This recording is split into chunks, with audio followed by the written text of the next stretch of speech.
बिस्मिल्लाहिर्रहमानिर्रहीम अस्सलाम वालेकुम। रिस्क में हर कोई इजाफा चाहता है, लेकिन बहुत से इसमें नाकाम हो जाते हैं।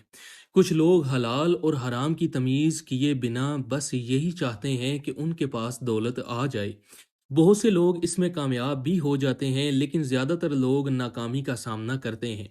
आज हम आपको एक ऐसा अमल, ऐसा वजीफ़ा, ये दुआ बताएंगे जिससे सिर्फ आपके रिस्क में इजाफा बल्कि ये दुआ दौलत का ढेर लगा देगी। ये अमल बहुत ही आसान है, यानी इस अमल को हर कोई कर सकता है।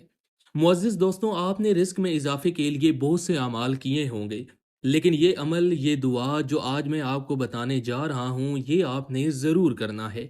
आप यकीन नहीं कर सकते कि ये रिस्क में बरकत का वजीफ़ा कितना पावरफुल है।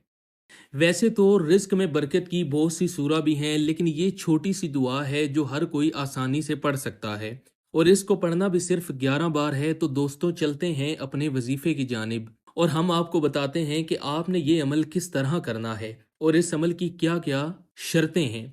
आप इस अमल को पूरे यकीन के साथ करें। दोस्तों, आपने ये अमल किस तरह करना है कि रोज़ाना असर की नमाज के बाद 11 मरतबा आपने ये दुआ पढ़नी है और फिर इस अमल का कमाल देखें।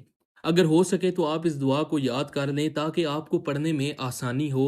और प्यारे दोस्तों, वो दुआ है ये: अल्लाहुम्मा रहमतका अर्जू फला तकिलनी इलई नफसी तरफतन आइन व असली लिशानी कुल्लाहु ला इलाहा इल्ला अंता। दोस्तों, जब भी कोई वजीफा करें तो पूरे यकीन से करें, कभी भी किसी वजीफे में शक न करें। हमेशा बावुजू पाक साफ होकर वजीफा करें, अपना लिबास और जगह साफ रखें। जिस वक्त वजीफा शुरू करें, रोजाना उसी वक्त ही करें जब तक आपका मकसद पूरा ना हो जाए। प्यारे दोस्तों, अमल को हरगिज ना छोड़ें, और अमल के अव्वल व आखिर आपने दुरूद पाक लाजमी पढ़ना है। इंशाअल्लाह आपको बहुत फायदा होगा।